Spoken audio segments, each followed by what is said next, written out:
Hello friends, welcome to Siddhipriya astrology. House श्रृंखला को आगे बढ़ाते हुए आज हम बात करेंगे सिक्स्थ हाउस की। कुंडली में sixth house is ruled by planet Mercury and sign Virgo, और सिक्स्थ हाउस यहाँ होता है। आपकी कुंडली में यहाँ पे कोई भी नंबर लिखा हो सकता है और कोई भी प्लैनेट यहाँ इसको रूल कर सकता है, बट नेचुरल कुंडली में सिक्स्थ हाउस ये होता है और प्लैनेट मरकरी और साइन वर्गो होता है। वैसे तो कुंडली में सिक्स्थ हाउस को, छठे भाव को अच्छा नहीं मानते और इसका रीजन भी है, पर कोई भी भाव पूरी तरह से अच्छा या पूरी तरह से खराब नहीं होता।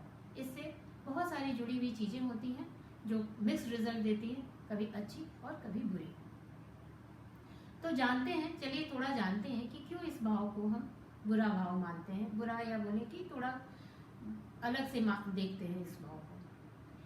इस भाव से हम जनरली डिजीज, लिटिगेशन, हमारा डर, एंजाइटी, हमारे द्वारा किया हुआ कोई भी क्रूअल एक्ट, इन डेप्ट, इन सभी चीज़ों को हम छठे भाव से ही देखते हैं। May be this is one of the reason कि हम छठे भाव को अच्छा नहीं मानते।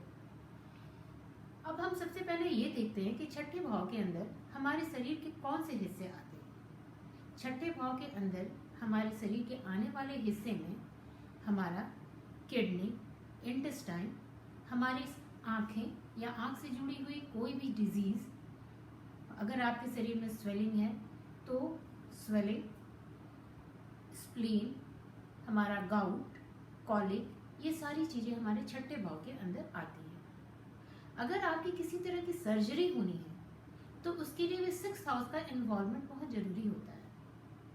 Although sixth house is not solely responsible for surgery, but yes, sixth house का involvement definitely वहाँ होता ही है। अब थोड़ा आगे चलते हैं और देखते हैं कि लाइफ में होने वाले कौन से इवेंट्स को हम सिक्स्थ हाउस से जज करते हैं। तो सिक्स्थ हाउस से जज करने वाले इवेंट्स हैं, सबसे पहले हम देखते हैं वो है कंपटीशन। आप कोई भी कंपटीशन जो देते हैं उसमें सक्सेस कैसा होगा या नहीं होगा, वो हम छठे भाव से जज करते हैं। अर्थात कंपटीशन का सक्सेस फुल्ली डिपेंड करता है इसी भाव पर। इसके अलावा आप किस तरह का जॉब करेंगे, आपकी जॉब में आपके बॉस के साथ आपके रिलेशन कैसे होंगे, जॉब का जो वर्क प्लेस है अर्थात आपके ऑफिस का एनवायरनमेंट कैसा होगा, इन सभी की जानकारी हमें इसी भाव से मिलती है। छठे भाव से हम ये भी जानते हैं कि उसकी नौकरी किस तरह की होगी, उसकी नौकरी में उसको क्या टेंशन रहेगा, या उसकी नौकरी से रिलेटेड उसको जॉब का ऑन एंड ऑफ होता रहेगा, मतलब वो कभी नौकरी छूटेगी या रहेगी, इस तरह की किसी कोई भी परेशानी अगर आती है हमें, तो इसके लिए इसी भाव का कंसल्टेशन करना चाहिए। छठे भाव को मामा का घर भी बताया गया है, अर्थात नेटिव के मामा के साथ उसके संबंध कैसे होंगे, वो उनके वेल विशर होंगे, वो उनकी लाइफ में कितना महत्व रखते हैं, क्या उनको उसका सपोर्ट मिलेगा, इन सबों की जानकारी हमें छठे भाव से मिलती है। अब हम थोड़ा और आगे बढ़ते हैं तो हम ये देखते हैं कि छठे भाव से हम आप खाने पीने की आदतें, हमारी पसंद, कि हम तीखा खाते हैं, खट्टा खाते हैं, मीठा खाते हैं, हम टाइमली खाते हैं कि नहीं या अनटाइमली खाते हैं, इन सबों की जानकारी हमें छठे भाव से मिलती है। छठे भाव से हमें पता चलता है कि आप अनटाइमली खाते हैं और इसके कारण से आप ये फलाना रोग हो सकता है कि फ्यूचर में आप लेने वाले हैं। छठे भाव से मेडिकल प्रोफेशन के विषय में भी पता चलता है। ऑल्दो सिक्स्थ हाउस के अगर वेल सपोर्टेड है जुपिटर, मरकरी एंड केतु जैसे प्लैनेट से, तो हम कह सकते हैं कि इंसान मेडिकल प्रोफेशन में जा सकता है। He can be a surgeon और he can be a very good surgeon. ये तो हो गई प्रोफेशन की बात। मेडिकल के अलावा human resource profession, legal profession और इस तरह के जो भी काम होते हैं, ये सारे छठे भाव से जुड़े होते हैं। छठे भाव से ही हम ये भी पता करते हैं कि अगर सपोज कि छठे भाव का कनेक्शन 10th हाउस से हो रहा है और 6th हाउस ज़्यादा पावरफुल है, तो हम ऐसा कह सकते हैं कि जो नेटिव है उसका प्रोफेशन, उसके फादर का प्रोफेशन सेम ही होगा। इट मीन्स कि he will follow his father's profession. आपने ऐसे अपने आसपास में बहुत सारे केसेस देखे होंगे जहाँ की फादर डॉक्टर है और सन भी डॉक्टर है, they follow the same profession. और मेनी टाइम्स आपने ये भी देखा होगा कि वो सेम ही क्लिनिक में भी काम करते हैं। तो इस केस में ये जरूरी है कि 6th हाउस का 10th हाउस से कनेक्शन बनना चाहिए। इसके अलावा बहुत सारी चीज़ें आप ऐसा कह सकते हैं कि अगर आपको लोन लेना है तो अगर 6th हाउस उसको जस्टिफाई नहीं करता तो आपको लोन नहीं मिलेगा। अगर आपको कहीं से भी चैरिटी मिलने वाली है उसके लिए भी ये इस हाउस का जस्टिफिकेशन, इस हाउस का सपोर्ट बहुत ज़रूरी है।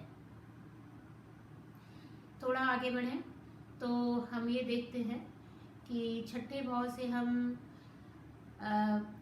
आप एक्चुअली ये पार्टनर 7th हाउस का 12th हाउस है। छठा भाव 7th हाउस का 12th भाव है, इसलिए उस भाव से होने वाले जो हमारे पार्टनरशिप, जनरली हम 7th हाउस से पार्टनरशिप देखते हैं, तो 7th हाउस से पार्टनरशिप उस रिलेशन में जो आने वाली प्रॉब्लम है उसके लिए हमें 6th हाउस देखना पड़ता है। इट मीन्स कि डिवोर्स या आपकी मैरिटल लाइफ कैसी होगी, अच्छी होगी, खराब होगी, आपका फैमिली लाइफ चेयरफुल होगा, इन सबों की जानकारी भी हमें इसी भाव से मिलेगी। छठे भाव से हम इसके अलावा और भी बहुत सारी चीज़ें देखते हैं, जैसे कि अगर आपको सपोज कोई लीगल प्रॉब्लम आ रही है तो लीगल प्रॉब्लम कैसी होगी, कितने दिनों तक चलेगी, इसके लिए भी हमें छठे भाव का कंसल्टेशन जरूरी है। वैदिक एस्ट्रोलॉजी में छठे भाव को त्रिक स्थान माना गया है। त्रिक स्थान इट मीन्स कि 6, 8 और 12 इन तीनों भावों को हम वैदिक एस्ट्रोलॉजी में त्रिक भाव कहते हैं, अर्थात कि मेलेफिक, इस हाउस को हम मेलेफिक मानते हैं। अतः यहाँ पर वैदिक शास्त्र ये कहता है कि यहाँ पर कोई प्लैनेट ना हो तो वो बेटर पोजीशन मानी जाती है, और अगर प्लैनेट है तो मेलेफिक प्लैनेट यहाँ पर अगर अवेलेबल होता है तो that is good. Malefic planet होने से क्या होता है कि ये हाउस में मेलेफिक है और प्लैनेट में मेलेफिक है, तो इससे मिलकर के आपका हाउस स्ट्रांग हो जाता है। ऑल्दो कि आपको किसी भी काम के लिए स्ट्रगल बहुत ज़्यादा करना पड़ता है, मगर आपको उसमें सफलता मिलती ही है। तो इसलिए जनरली अगर छठे भाव में आपका कोई प्लैनेट ना हो तो बेहतर है, और अगर हो तो मेलेफिक प्लैनेट होने से ये ज़्यादा अच्छा स्थिति माना जाता है। छठे भाव से हम ये भी पता करते हैं कि आप में कितना करेज है किसी काम को करने के लिए, आप कितना हार्ड वर्किंग है, कितना पेशेंस है किसी भी काम को करने का। तो इसके लिए भी हमें छठे हाउस से जजमेंट करनी चाहिए। तो ये हो गई आपकी ओवरऑल 6th हाउस की से रिलेटेड इवेंट्स जिसकी हमें जजमेंट करनी चाहिए। Apart from that I am missing one point friends, और वो है कि 6th हाउस से हमें इनकम भी देखना चाहिए। 6th हाउस हमारे जॉब का स्थान है और हम जॉब इस स्थान से देखते हैं, इसलिए इस जॉब से होने वाला इनकम हमारा कैसा होगा उसको देखने के लिए भी हमें 6th हाउस देखना चाहिए। छठे भाव को हम धन का भाव भी कहते हैं। तो ये हो गई हमारी ओवरऑल 6th हाउस की से रिलेटेड जो इवेंट्स हैं उनकी जानकारी। मुझे उम्मीद है दोस्तों कि आपको मेरा ये वीडियो अच्छा लगा होगा। मैंने कोशिश की है कि मैक्सिमम पॉइंट्स आपको पुट कर सकूं, जिससे कि आप इसको समझ सकें कि छठे भाव से हमें किन चीज़ों का जजमेंट करना चाहिए और हमारे शरीर के कौन से भाव इससे रिलेटेड हैं। तो अगर छठा भाव से अगर कुछ प्रॉब्लम हो रहा है, छठे भाव से रिलेटेड अगर हमारा डिजीज़ है तो किस तरह का डिजीज़ होगा, उसमें जो प्रेजेंट है प्लैनेट वो हमें किस तरह से हेल्प करेंगे या नहीं सपोर्ट करेंगे, ये दोनों बातें हमें इस भाव से पता चलेंगी। तो मुझे उम्मीद है कि आपको मेरा ये वीडियो पसंद आया होगा दोस्तों। प्लीज़ अगर आपको पसंद आया है वीडियो तो इसे लाइक कीजिए, सब्सक्राइब कीजिए और बेल आइकन को बजाना मत भूलिएगा। फिर मिलते हैं अपने नेक्स्ट वीडियो के साथ, तब तक के लिए bye bye and take very good care of yourself.